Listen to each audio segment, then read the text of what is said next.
Hello everyone, welcome in today. This is LDJ11 and I'm welcoming you into the early signing day and awards episode of the Coach KJ Carousel Dynasty. We're going to get underway by looking at your awards first. And shockingly, the winner of the Heisman's Lew Nichols III, the halfback from Central Michigan. He was really never in first place at all this season, and I don't know how he ended up winning it, but he's your Heisman winner. He's a senior redshirt. He's now a 99 overall, since if you win the Heisman, I make you a 99. He looks like he had a pretty good season though as we look at his stats. It's shocking though. I don't think he should have beat Drew Aller out, who had 34 passing touchdowns to just 5 interceptions. And Penn State's been top team all season. He also added 9 rushing touchdowns on the ground. I don't see how you don't have Drew Aller as your winner. I mean, you look at Christian Viluex, he also had 34 touchdowns on the season, and then on the ground he had 7. I'm okay with him not winning it, but I still lean Drew Aller should have been your winner. Will Rogers, now he had a season, but them interceptions are going to cost you. He had 45 passing touchdowns and 17 interceptions. He only added 4 on the ground though, so I can see why he didn't win it. And let's look at Tyler Buckner. Now that's a good season, 40-9. He didn't have over 4,000 yards. He did add 7 on the ground. You could make a case that maybe Tyler Buckner deserved to be your winner of the Heisman Trophy. Looking at the Maxwell, that ended up going to Will Rogers along with the Walter Camp. I just don't agree with it. I really think it should have went to Drew Aller.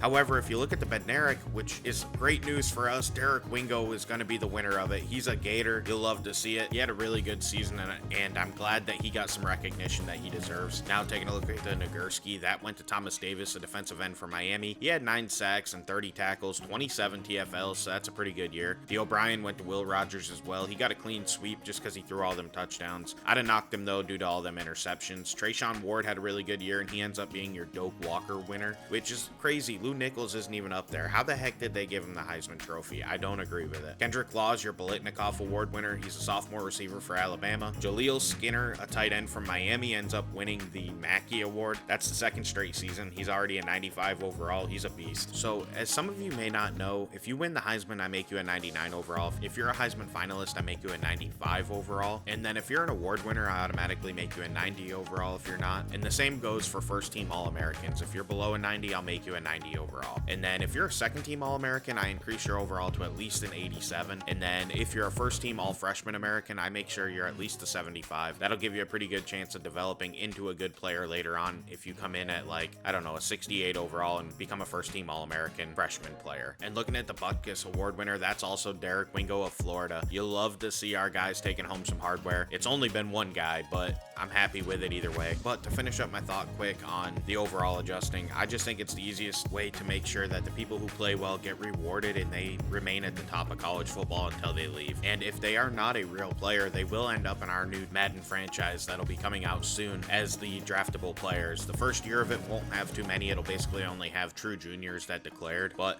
I'll be happy to bring that to you, and I can't wait to start showing off that. As you can now see, Jalen Kimber won the Jet. He was pretty good on returns this year. He only had 1 touchdown, but I'm pretty good at returns, so I feel like it's pretty easy to win that award. Now we're going to take a look at the All-NCAA first team. It's led off by Will Rogers, who I still don't agree with. Davis from Washington beat out Lew Nichols as the top back. I just don't think Lew Nichols belonged winning the Heisman. If I knew how to change that, I honestly probably would, because it annoys the ever-living crap out of me that he won it, and he's not even good enough to win any of the awards for his position. He should not have been a Heisman finalist even, I don't think. But I'm going to see if there's a way that I can make it to where I can change the Heisman, so that way a situation like this doesn't happen again. I won't give it to myself. All I'll do is move number 2 to number 1, if that's what I end up figuring out how to do. I'm sure there's a way, I just have to figure it out. As you can see as we're scrolling here, Tyreek Sapp and Derek Wingo both made first team All-American, which is pretty awesome, and I'm quite happy for him.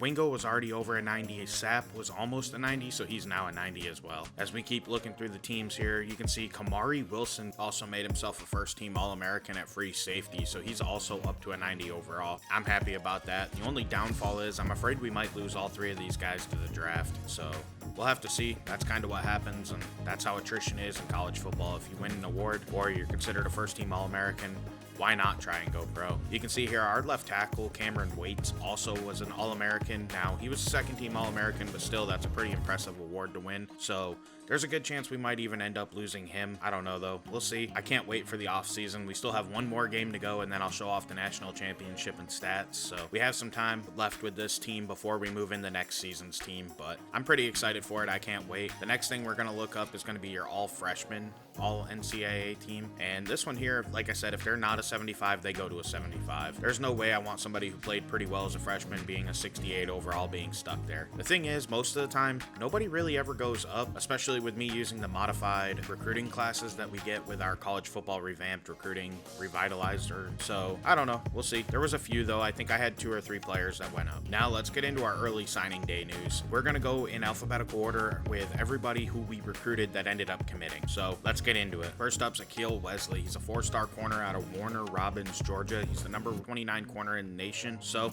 his decision is Florida. We are so excited to bring him in. He's a 75 overall +2. He's got 94 speed, 90 acceleration, 91 agility. That's a fantastic athleticism. His tackling's low. That's okay. His play rec's an 84. We're happy with that. That's fantastic. He has 76 man, 85 zone, 79 press. He's going to be able to play for us right away if we need him to. I'm so happy we get to bring in Akil Wesley, and corner's a position in need, so he'll help us out. Next up on our list is Anthony Vastardis. He's a JUCO guard. He's only a 2-star. He's the number 88 guard in the nation.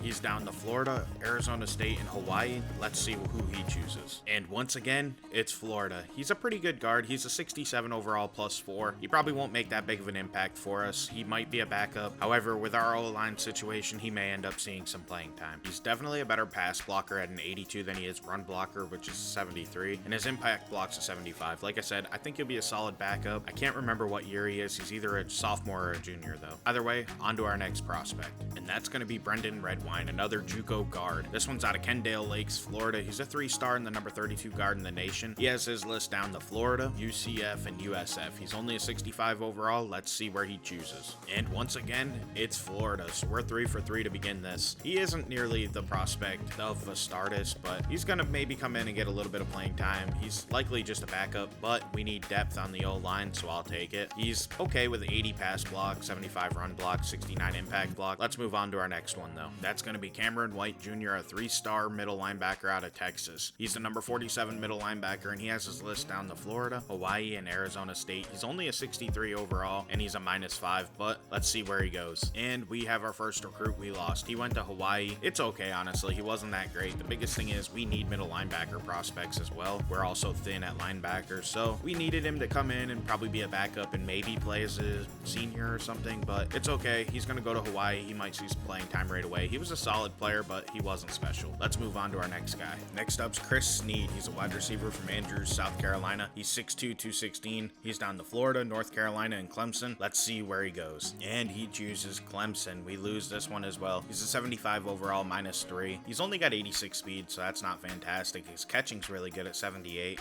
His spec catch is a 91. His catching traffic's low, but his route running's a 74. His release is an 81.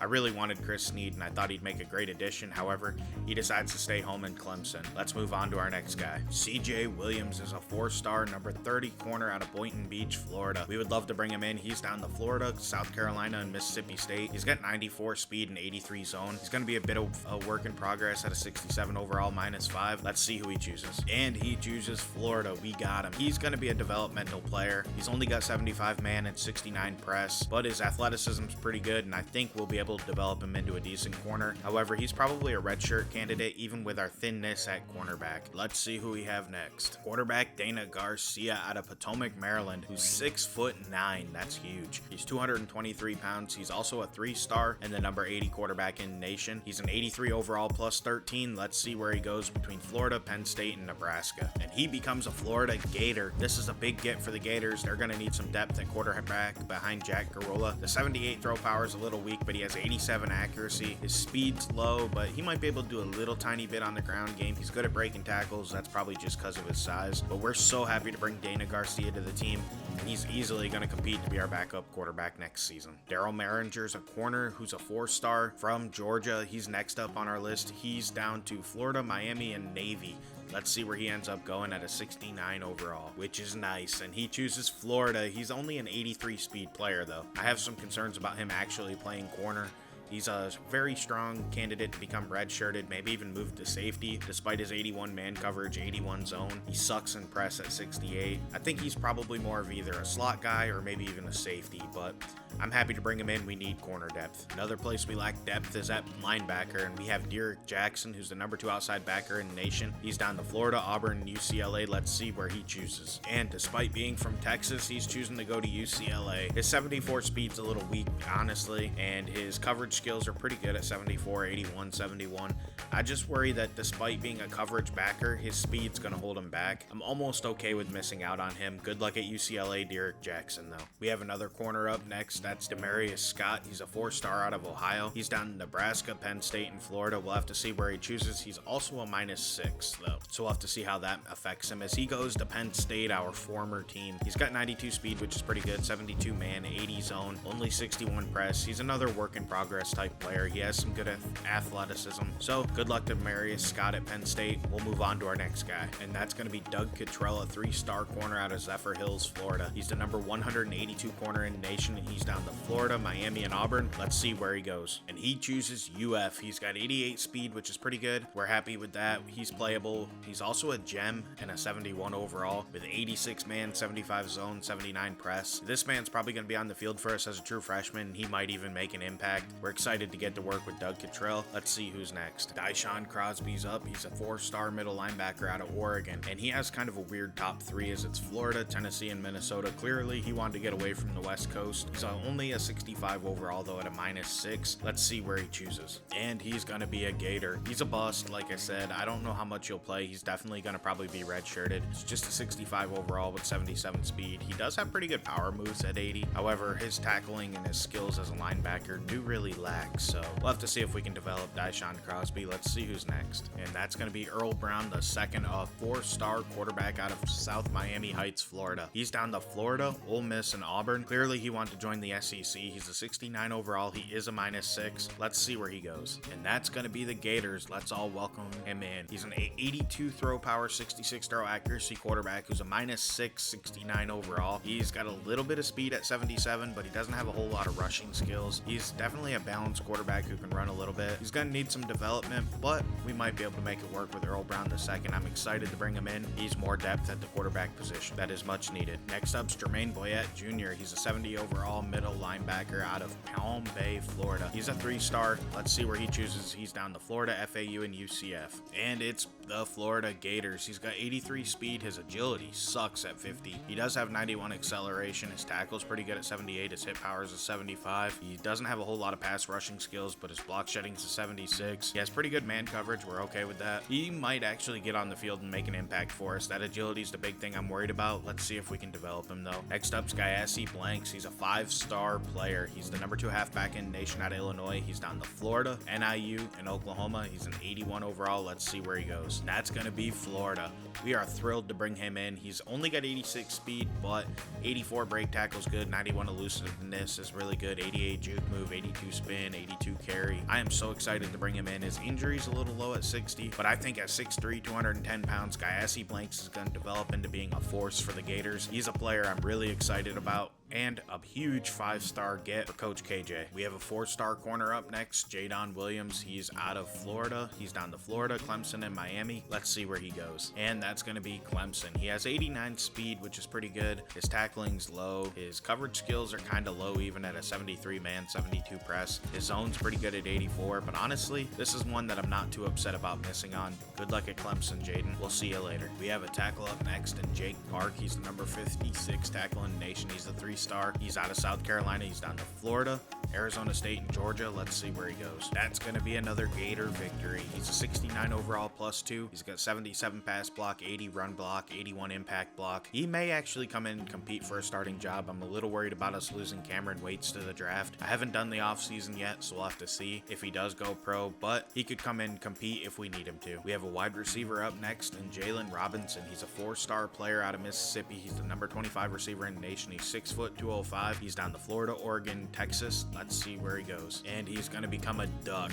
We miss out on him. He's got 64 catching, which is really low. Honestly, his skills as a receiver are pretty low, but he does have good athleticism at 92 speed. His acceleration and agility are in the 70s, so that's kind of something to be worried about. Overall, though, I was really hoping to bring in Jalen Robinson. I thought I could be able to develop him, but we missed out. Good luck at Ducks. We'll move on to the next guy. That's going to be Jale Atwell. He's a number 10 halfback out of California. He is down to Florida, Miami, and Auburn. Let's see where he ends up going. And he becomes a Hurricane. That's who we play in our bowl game. I wish he could have had another week or two to make up his mind, because once we beat him, he'd have chose us. The biggest downfall with him is he only has 82 speed. His acceleration's really good at 94. His agility's 83, which is pretty good, but he has great break tackle at 82, spin move at 91, trucking at 80, juke move at 98, elusiveness at 82, ball carrier vision at 86, stiff arm at 81. I really thought this guy would make a big impact, even though he didn't have top end speed. I thought he could make plays for us, but good luck at the Canes. Maybe we'll see another time. Next up's wide receiver Jalen Matson. He's a 4-star number 17 receiver out of Deltona, Florida. He's down to Florida, Georgia Tech, and Florida State. Let's see where he goes. And he's going to go to Florida State, so we're going to see him every year. I'm curious to see how he develops. He has 91 speed, 79 agility, 86 acceleration. His catching's pretty good at 77. His release is very low at 58. His catch and traffic's low. His spec catch is low. His route running's only a 68. He's definitely a developmental player, but I look forward to seeing what he becomes and taking him on in the future. We have Jeremy Sinaway, the number 2 guard in the nation, up next. He's a 4-star. He's out of Alabama, and he's down to Florida, Oregon, and Cal. Let's see where he goes. And even though he's a -7 bust, he's going to become a Gator.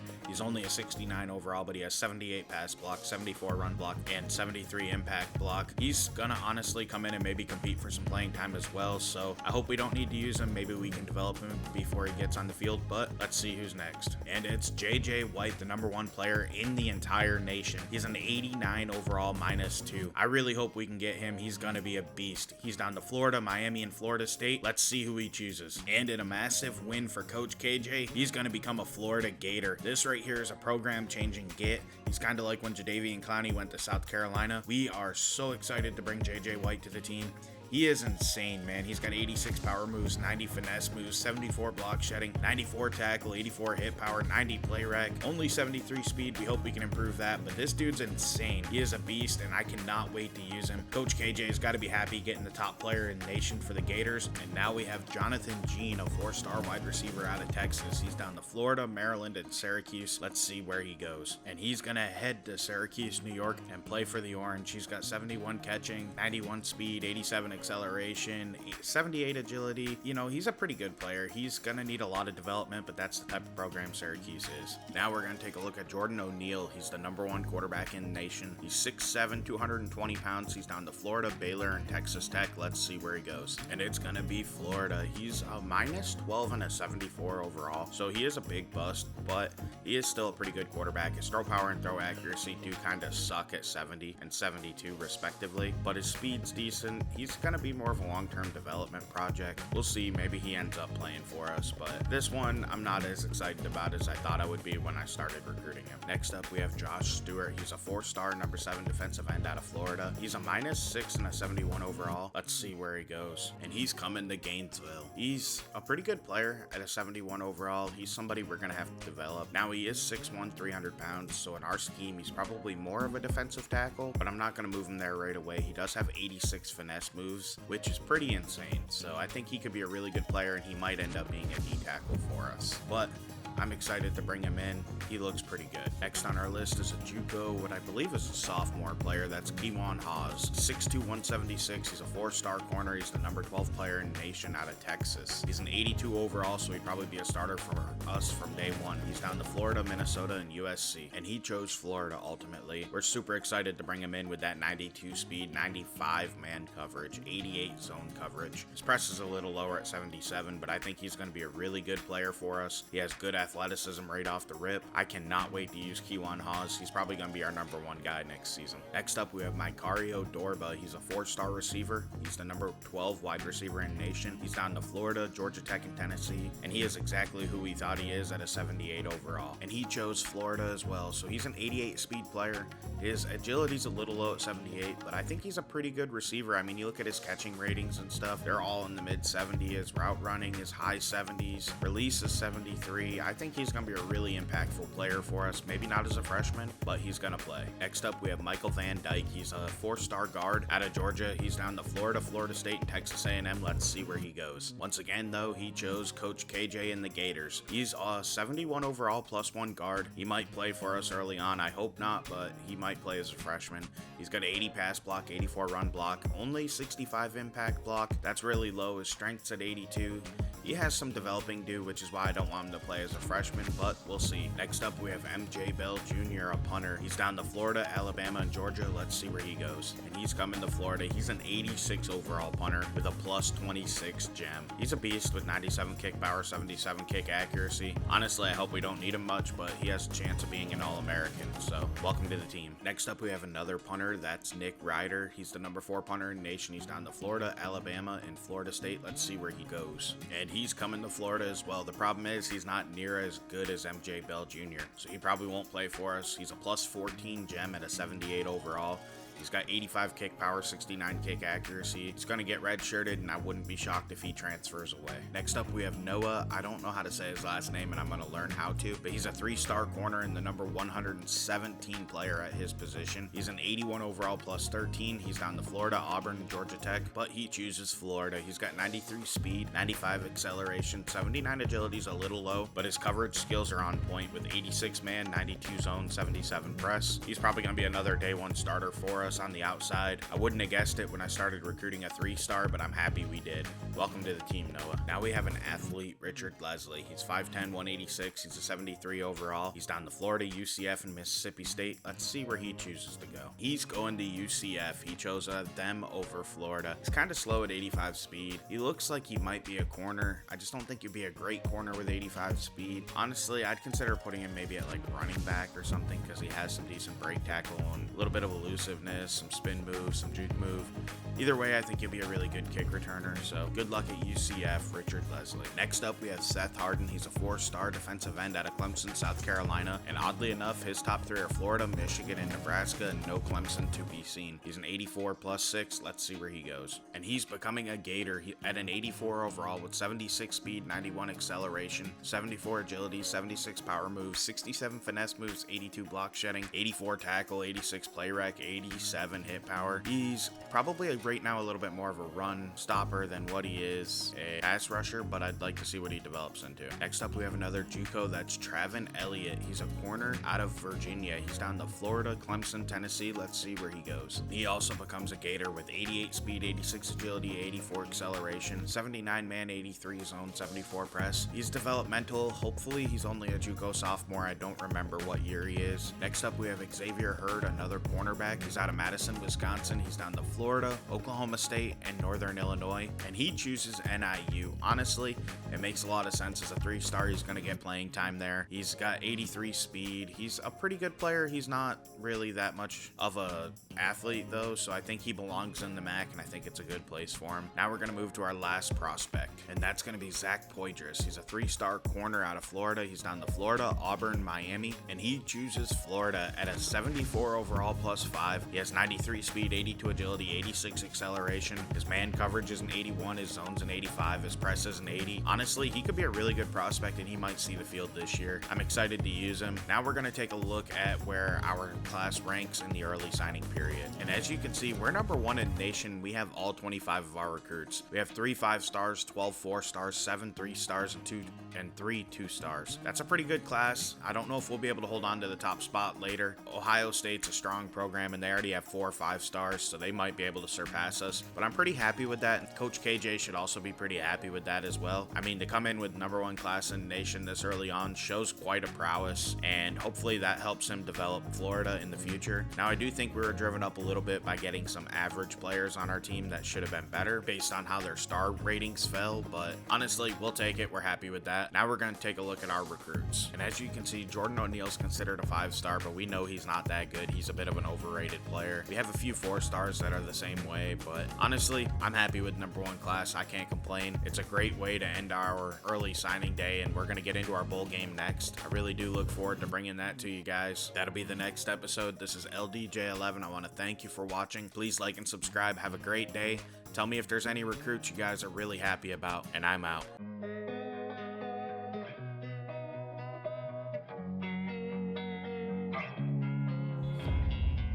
And sometimes you just gotta believe there's something that'll give you relief. There's something that'll have what you need, what you need. We're broken, it's tragic, we're not all elastic, but maybe there's magic. Believe you could have it,